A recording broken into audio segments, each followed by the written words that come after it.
Ya, assalamualaikum warahmatullahi wabarakatuh. Ya, selamat bergabung dengan saya Ibu Munifah pada mata kuliah Akuntansi Keuangan 1. Ya, pada kuliah online hari ini, pada pertemuan kali ini saya akan menjelaskan yaitu mengenai persediaan. Nah, tentunya saja Anda sudah tahu mengenai persediaan yang terdapat di dalam perusahaan. Tentunya saja berbeda-beda, yaitu antara perusahaan dagang maupun perusahaan manufaktur. Oke, lebih jelasnya saya akan menjelaskan lebih detail, yaitu mengenai persediaan apa saja yang ada di dalam perusahaan dagang maupun perusahaan manufaktur.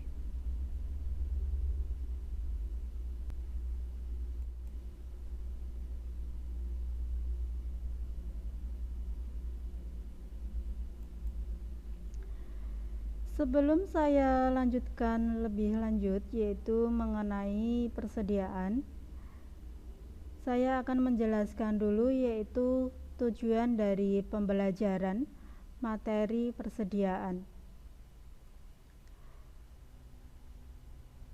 Tujuan yang pertama yaitu supaya Anda semuanya itu mampu memahami itu tentang apa itu persediaan dan jenis-jenis dari persediaan ya, yang terdapat di dalam perusahaan dagang maupun perusahaan manufaktur.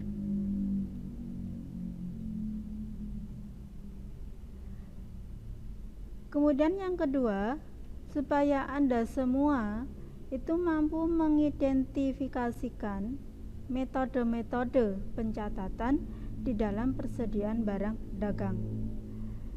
Nah, karena nanti banyak sekali metode-metode yang bisa kita gunakan yaitu di dalam pencatatan persediaan.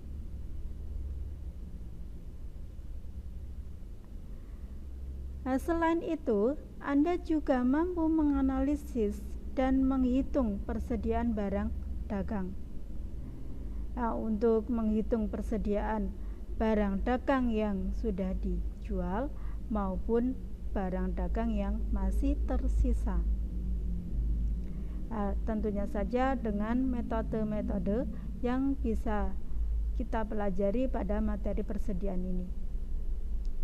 Nah, jangan khawatir, nanti saya akan menjelaskan semua metode yang bisa kita gunakan dalam penghitungan persediaan.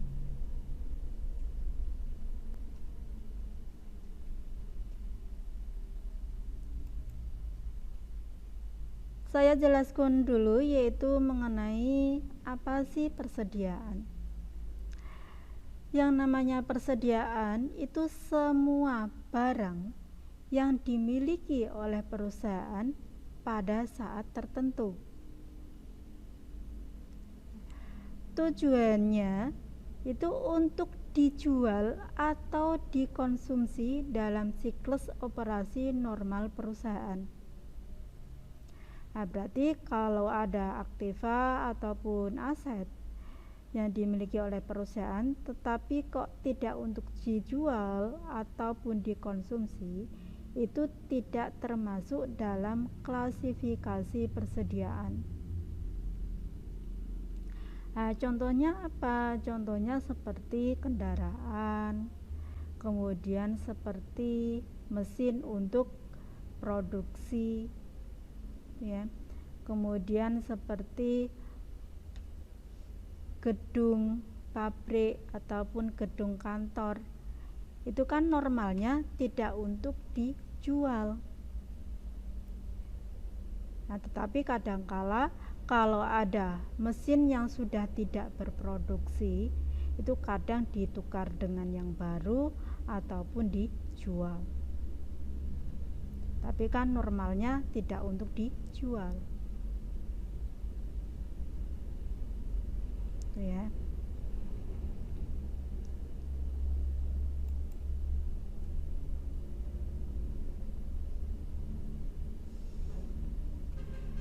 Nah, kemudian apa tujuannya perusahaan mengelola suatu persediaan? Nah, kenapa kok persediaan tersebut harus dikelola. Yang pertama yaitu menghilangkan resiko keterlambatan barang tiba. Berarti seandainya saja kok perusahaan sudah pesan barang, kemudian datangnya terlambat, perusahaan masih punya barang yang akan dijual atau barang yang akan diproduksi.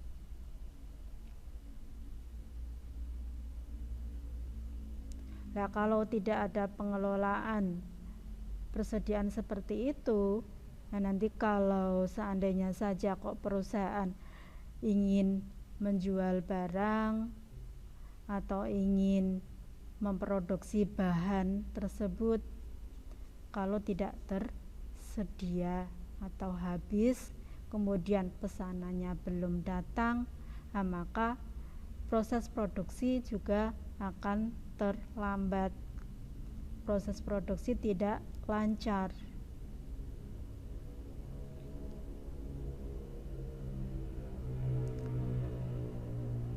Yang kedua, untuk memenuhi kebutuhan atau permintaan. Nah, seandainya ada konsumen yang ingin beli, itu perusahaan masih tersedia barang yang diminta atau yang akan dibeli oleh si konsumen.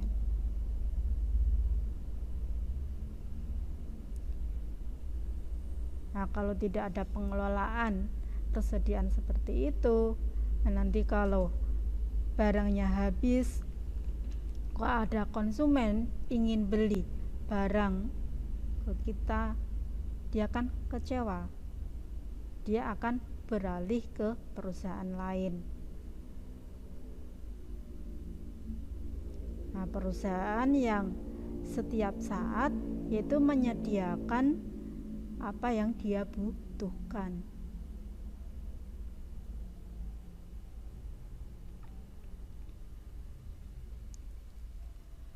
Kemudian memberikan pelayanan yang sebaik mungkin kepada konsumen dengan tersedianya barang yang diperlukan.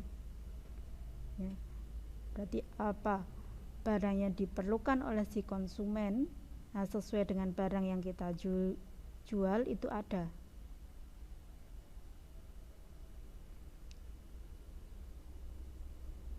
Kemudian menjaga keberlangsungan produksi atau menjaga agar perusahaan tidak mengalami kehabisan persediaan, nah yang mengakibatkan yaitu terhentinya proses produksi.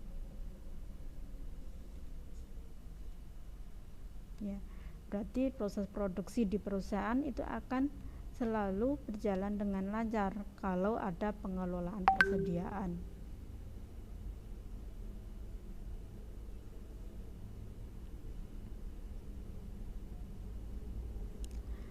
Nah, kemudian untuk macam-macam dari persediaan.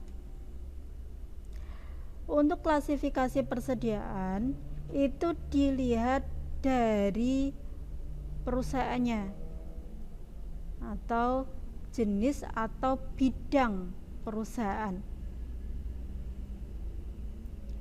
Kalau di dalam perusahaan jasa, karena perusahaan jasa adalah perusahaan yang kegiatannya itu menjual jasa kepada pihak lain atau kepada konsumen, maka di dalam perusahaan jasa tidak mempunyai persediaan.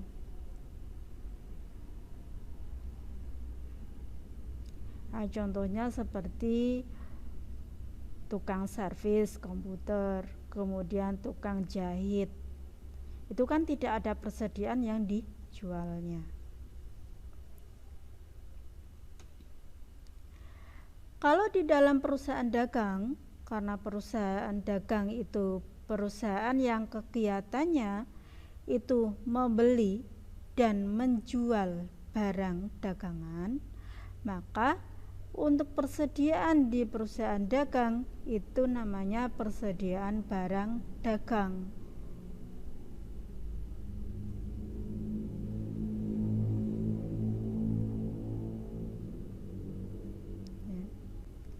seperti Alfamart, seperti Indomaret, ataupun seperti toko-toko kelontong yang lainnya.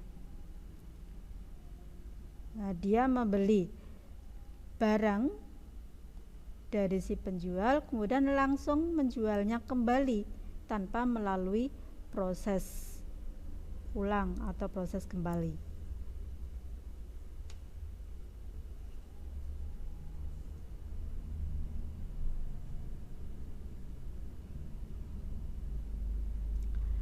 Kemudian kalau di perusahaan manufaktur, kalau perusahaan manufaktur itu kan kegiatannya itu membeli bahan mentah, ya, kemudian memproses bahan mentah tersebut menjadi barang jadi. Nah, maka di dalam perusahaan manufaktur di sini ada 3 macam persediaan. Yang pertama yaitu ada bahan baku, ya, atau bahan mentah, bahan yang siap untuk diolah, bahan yang siap untuk diproduksi. Kemudian ada barang dalam proses atau barang setengah jadi. Berarti barang tersebut harus melalui proses produksi lagi. Kalau barang jadi itu barang yang siap untuk dijual.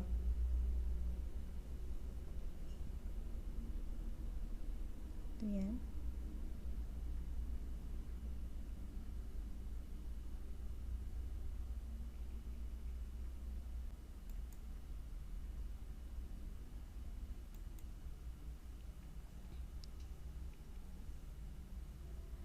Oke, saya lanjutkan untuk tujuan pokok akuntansi di dalam persediaan.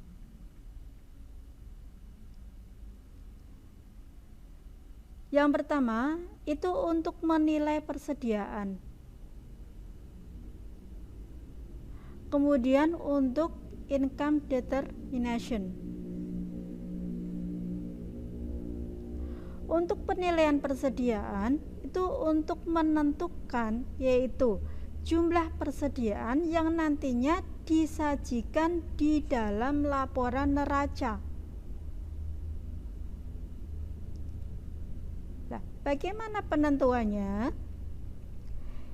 Yaitu dengan menentukan dan mengidentifikasi fisik, yaitu baik jenisnya maupun kuantitas. Berarti jenis persediaannya apa, kemudian jumlahnya berapa. Kemudian menentukan cost yang akan dipakai sebagai dasar penilaian terhadap persediaan.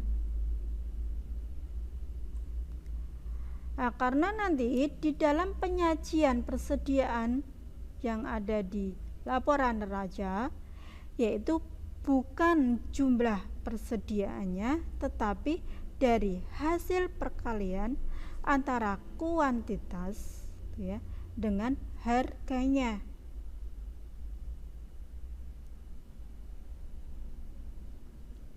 Berarti nanti yang disajikan di dalam laporan neraca itu dalam bentuk rupiah, bukan dalam bentuk jumlah barangnya, bukan.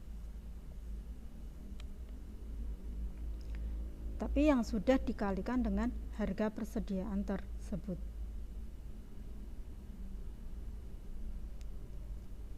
Untuk yang income determination itu untuk penentuan laba rugi periodik, yaitu melalui proses mempertemukan antara kos barang yang dijual dengan hasil penjualan.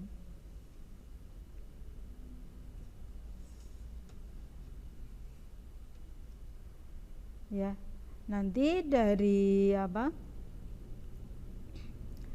hasil penjualannya kemudian dikurangi dengan biaya-biaya yang dikeluarkan oleh perusahaan, kita akan mendapatkan berapa keuntungan atau kerugian perusahaan yaitu selama 1 periode.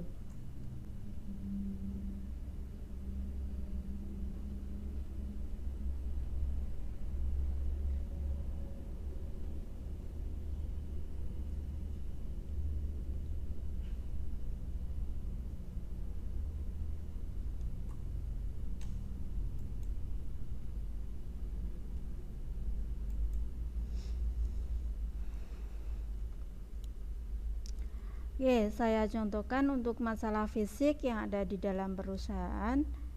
Contohnya pada akhir periode tahun buku, kok ada kemungkinan perusahaan memegang barang tapi bukan miliknya. Atau perusahaan memiliki barang yang tidak berada di perusahaan. Kalau yang bukan miliknya itu ya, contohnya seperti barang titipan ya, atau barang yang belum menjadi haknya.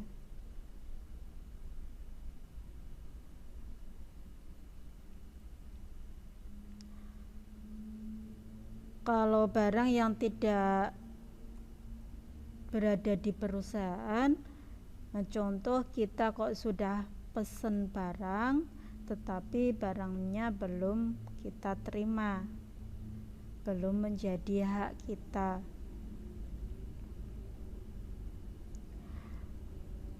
Nah, oleh karena itu perlu adanya suatu ketelitian di dalam penentuan hak kepemilikan. Apakah persediaan tersebut sudah menjadi hak perusahaan kita atau belum?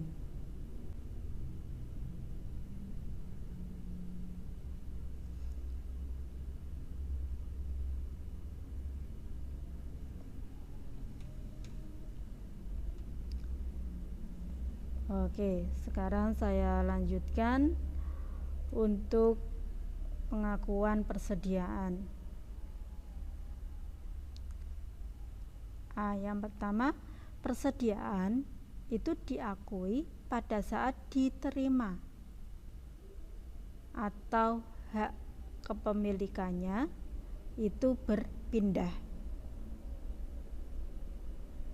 Berarti kalau barang tersebut kok sudah kita terima, maka itu sudah menjadi hak kita. Berarti persediaan tersebut sudah milik kita.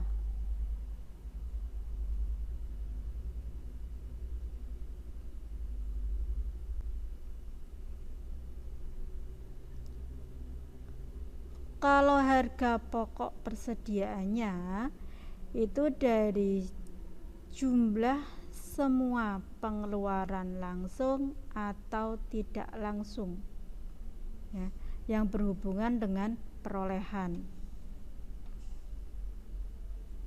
atau bagaimana cara kita memperoleh persediaan tersebut.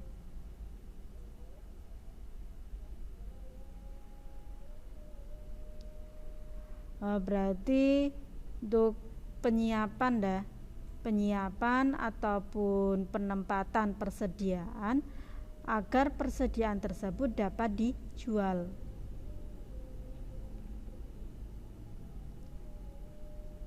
Contohnya dari harga beli, kemudian kita tambah dengan biaya ongkos kirimnya, ya. Nah, kalau seandainya saja ada potongan ya kita kurangi dengan potongannya.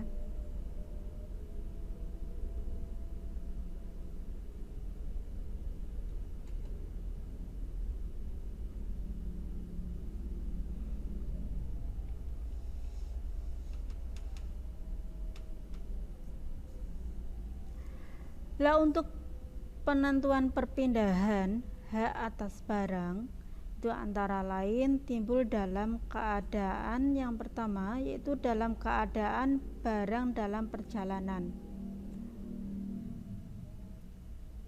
Berarti barang tersebut dalam masa pengiriman, itu dari si penjual ke si pembeli.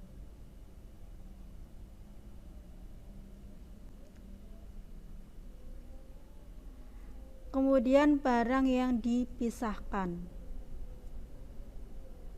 mana yang hak kita dan mana yang bukan. Kemudian barang konsinyasi atau barang titipan.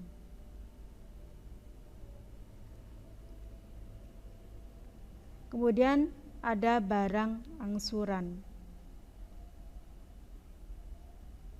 Ya.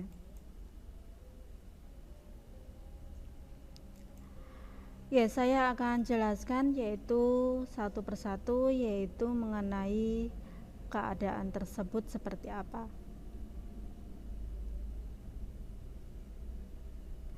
Yang pertama ada good on transit atau barang dalam perjalanan tadi. Nah, di sini ada dua jenis, ada FOB shipping point dan juga FOB destination. Kalau yang FOB shipping point ini, hak atas seluruh muatan itu nanti akan beralih ke pembeli pada saat barang tersebut dikirim. Nah, maka ketika barang tersebut kok sudah dalam perjalanan, sudah dalam masa pengiriman, walaupun belum diterima oleh si pembeli, maka persediaan tersebut dimasukkan di dalam persediaan si pembeli. Ya, berarti sudah dimasukkan di dalam persediaan si pembeli, walaupun barang tersebut belum diterima. Tapi sudah dalam masa pengiriman.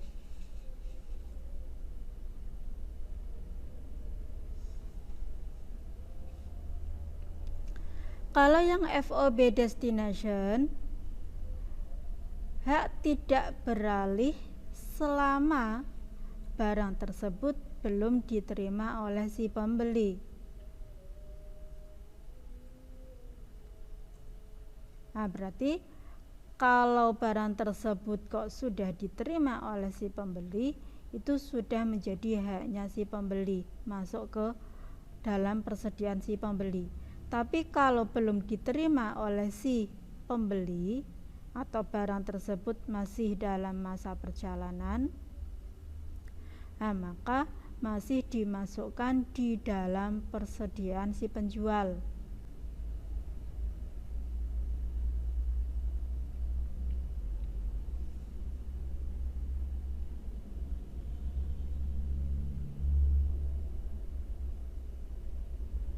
Ya, itu perbedaannya antara FOB shipping point dan FOB destination.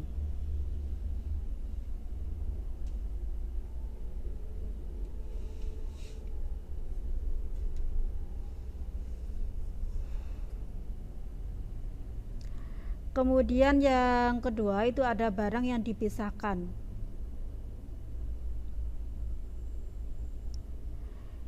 Itu kalau terjadi pembelian tetapi pengirimannya itu tidak dilakukan sekaligus.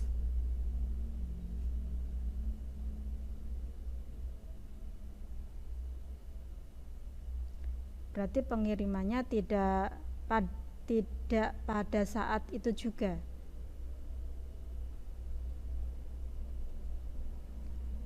Nah, maka nanti si pembeli itu dapat mencatat pembelian dan penambah persediaan barangnya.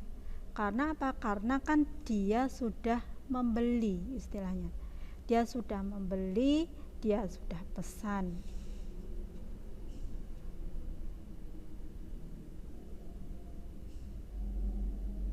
Tetapi belum dikirim.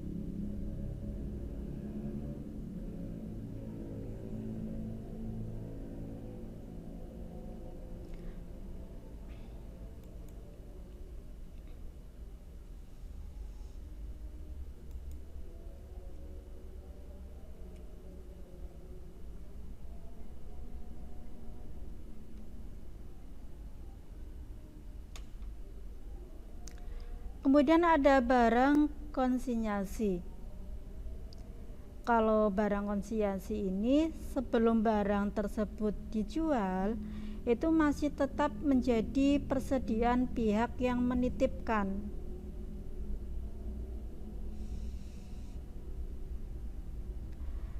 Nah, sedangkan untuk pihak yang menerima titipan itu tidak mempunyai hak atas barang tersebut. sehingga nanti tidak mencatat sebagai persediaan.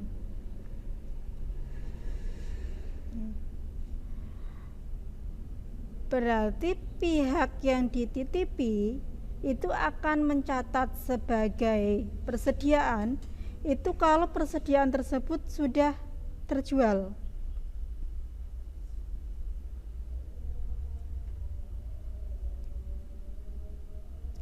Contoh Anda mempunyai toko, dititipi roti oleh tetangga Anda untuk dijual.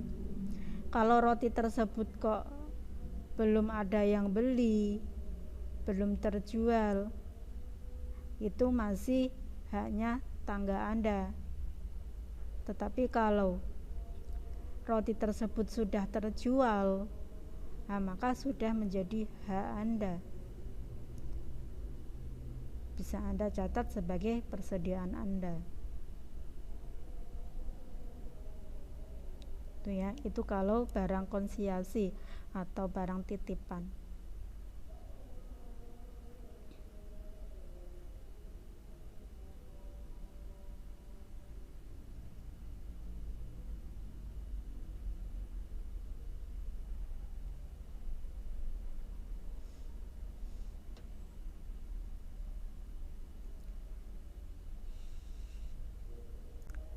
Untuk pengukuran persediaan,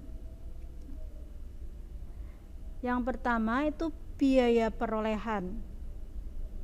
Biaya perolehan itu apabila diperoleh dengan pembelian. Berarti persediaan tersebut kita peroleh dengan cara kita membeli.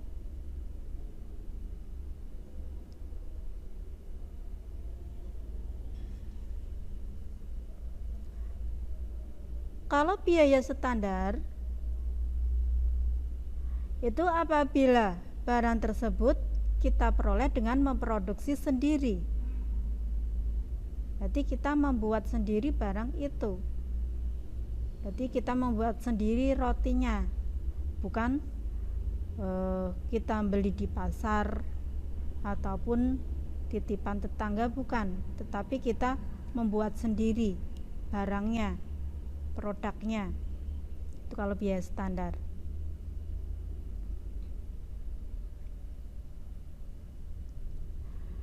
Untuk nilai wajar itu apabila diperoleh dengan cara lainnya, seperti persediaan atau barang donasi atau barang rampasan.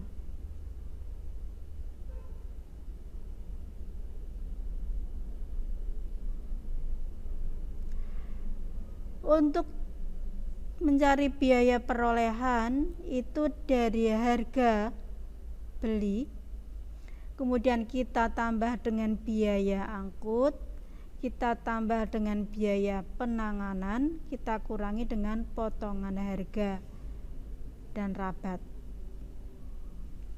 Nah, itu kalau dapat potongan.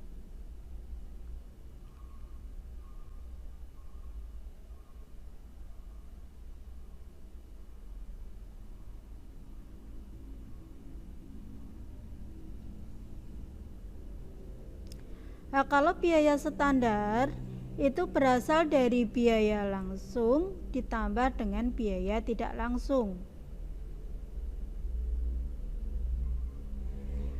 Nah, biaya langsung apa? Yaitu biaya langsung adalah biaya untuk membeli bahan baku.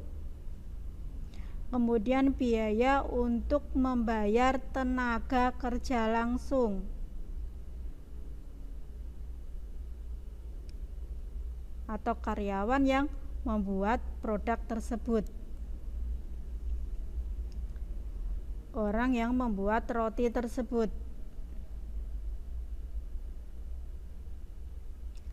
Untuk yang biaya tidak langsung atau yang biasa disebut dengan overhead, contohnya ya seperti bahan penolong atau bahan pelengkap.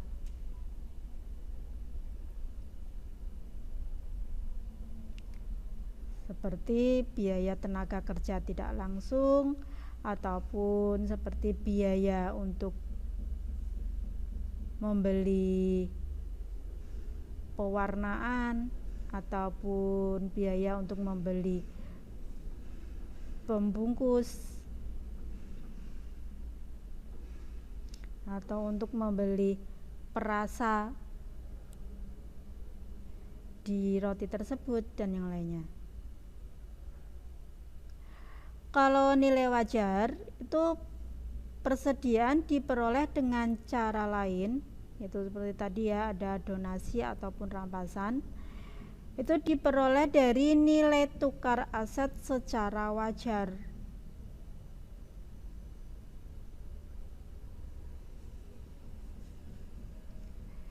Tinggal pada saat dia mendonasikan itu harganya berapa, itu yang digunakan nilai wajarnya atau nilai sebenarnya,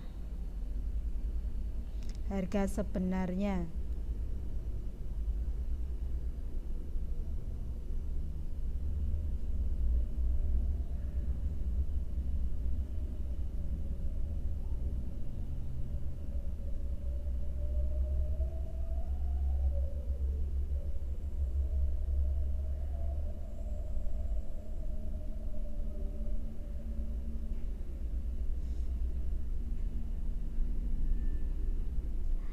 Dan metode perusahaan dagang secara sistematis itu akan menyelenggarakan pencatatan persediaan.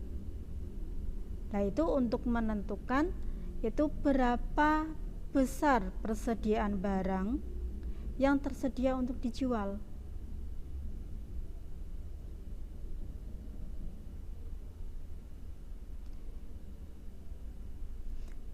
Dan berapa besar persediaan barang yang laku terjual.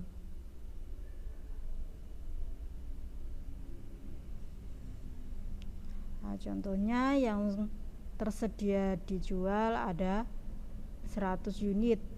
Nah, tetapi yang laku dijual cuma 70 unit atau 80 unit. Ya, itu untuk menentukan besarnya persediaan tersebut.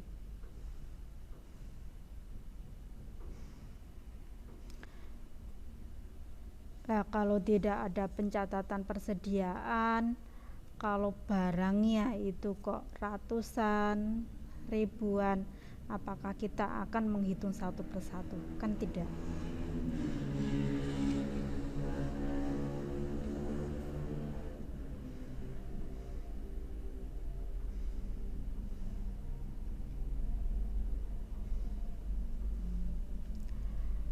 Nah, untuk metode pencatatan persediaan itu ada metode atau sistem pencatatan periodik atau fisik.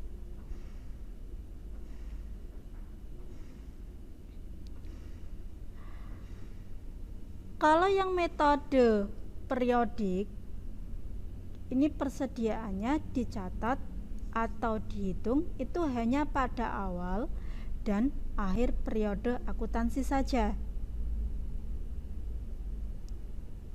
Ya, di dalam menentukan harga pokok penjualannya. Nah, nanti untuk penentuannya, untuk penghitungannya itu secara periodik, bisa per bulan atau tahunan.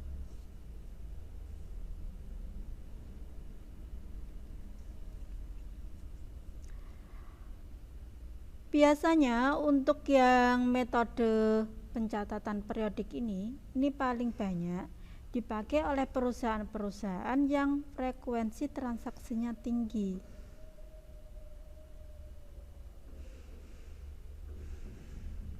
Berarti transaksinya banyak sekali di situ. Nah, sehingga kalau kita mencatatnya terus-menerus, ya,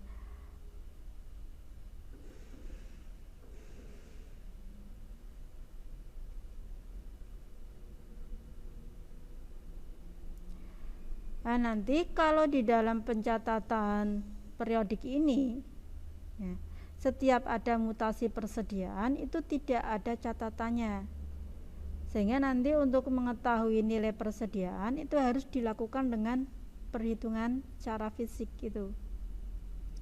Begitu juga untuk yang harga pokok penjualan baru, itu dapat dihitung setelah persediaan akhir sudah dihitung.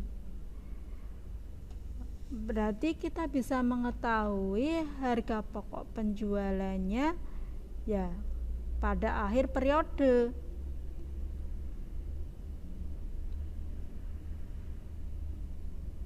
Pada akhir bulan atau pada akhir tahun.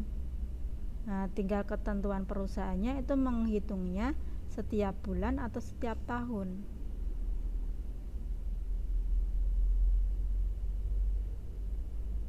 Biasanya kalau barangnya kok harganya itu standar, maksudnya sama terus setiap bulannya, ya menghitungnya per tahun. Tapi kalau barangnya kok sering berubah harga bahan bakunya, ya penghitungannya setiap bulan.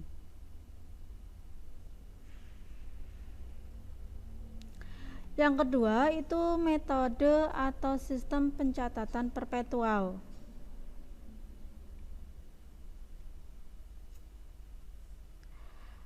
Kalau kita menggunakan metode perpetual, itu pencatatannya secara detail, baik pada waktu dibeli maupun dijual. Berarti pencatatannya itu terus menerus. Di setiap ada transaksi langsung dicatat.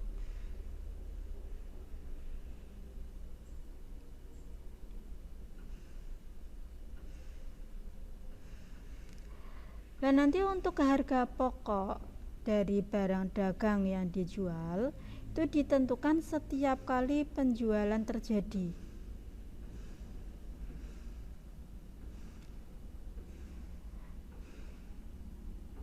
Berarti nanti setiap ada penjualan kita bisa menentukan berapa harga pokok barang tersebut. Berarti kita tidak usah menunggu pada akhir periode. Itu kalau yang metode perpetual. Beda dengan yang fisik. Kalau fisik kita menunggu pada akhir periode. Tapi kalau perpetual setiap saat ya kita bisa menentukan harga pokoknya.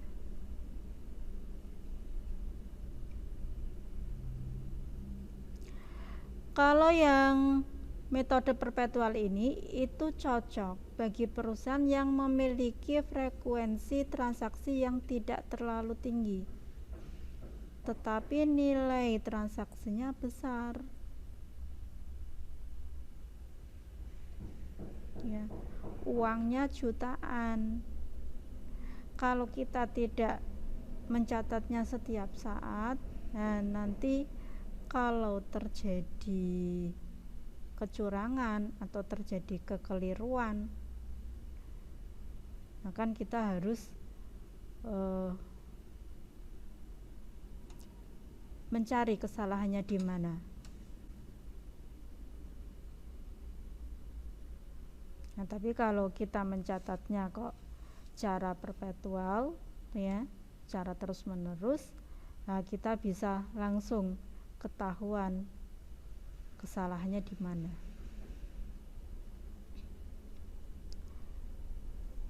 Nah, pada metode perpetual ini, setiap ada mutasi persediaan selalu dilakukan pencatatan, ya, sehingga sewaktu-waktu kita dapat mengetahui yaitu saldo dari persediaan. Nah, kita bisa tahu saldo persediaannya itu masih berapa, total uangnya berapa, ya.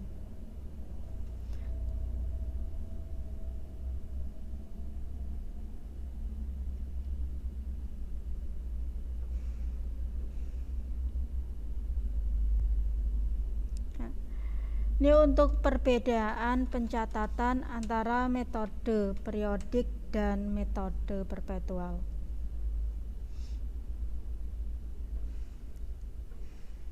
Ini bisa Anda lihat untuk transaksi pada saat pembelian. Ya, kalau yang fisik kan yang di debitnya pembelian, tapi kalau metode perpetual itu dicatat sebagai persediaan. Nah, tinggal nanti membelinya tunai atau kredit ya. Kalau kredit kan yang dikreditnya hutang, tapi kalau tunai kan yang dikreditnya kas.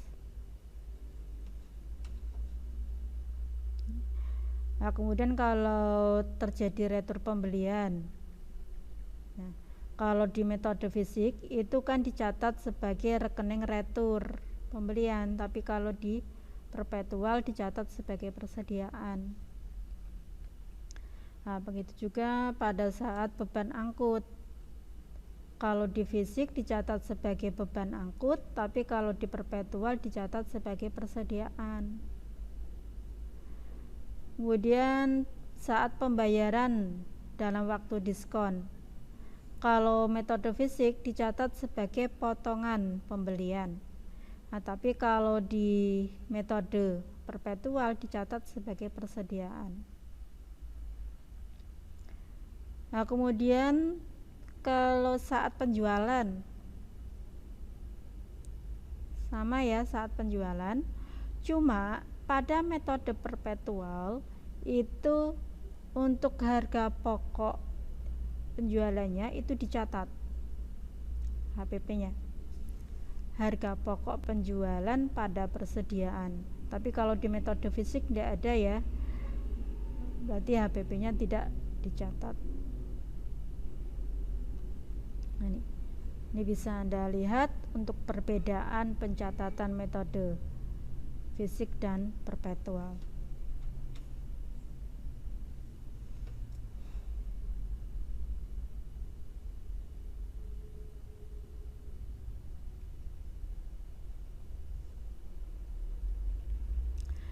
Nah, untuk menentukan harga pokok persediaan ada beberapa metode yang bisa kita gunakan, yaitu ada metode identifikasi khusus, kemudian ada metode FIFO, ada metode LIFO ya.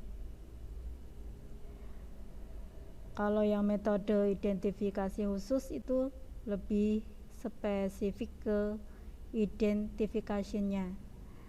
Nah, ini biasanya digunakan untuk menentukan persediaan untuk barang-barang mahal dan barang-barang antik, biasanya untuk yang identifikasi khusus.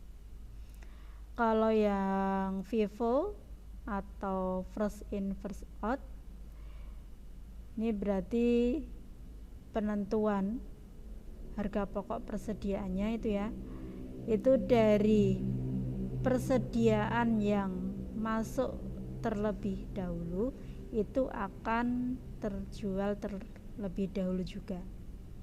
Berarti masuk pertama, keluar juga pertama. Itu kalau FIFO. Kalau yang LIFO, yang last in first out, itu barang yang terakhir masuk itu akan keluar terlebih dahulu. Kalau di perusahaan dagang ya, yang terakhir dibeli itu akan dijual terlebih dahulu. Kalau di perusahaan manufaktur ya, bahan yang terakhir dibeli itu akan lebih dulu diproses, akan lebih dulu masuk produksi. Kemudian ada metode rata-rata atau metode average. Ini nanti ada rata-rata tertimbang dan juga ada rata-rata bergerak ya. Kemudian ada metode LCM atau lower of cost or market. Ini berdasarkan pasar. Kemudian ada metode taksiran berdasarkan perkiraan, ada retail method dan ada gross profit method.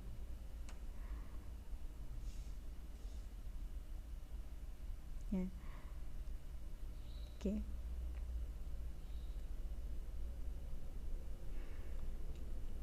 Oke.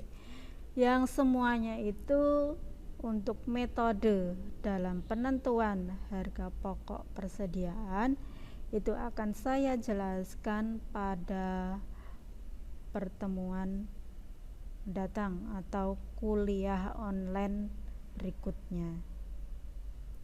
Berarti Anda selalu ikuti perkuliahan saya, yaitu akuntansi keuangan 1. Oke, terima kasih. Saya ucapkan wassalamualaikum warahmatullahi wabarakatuh.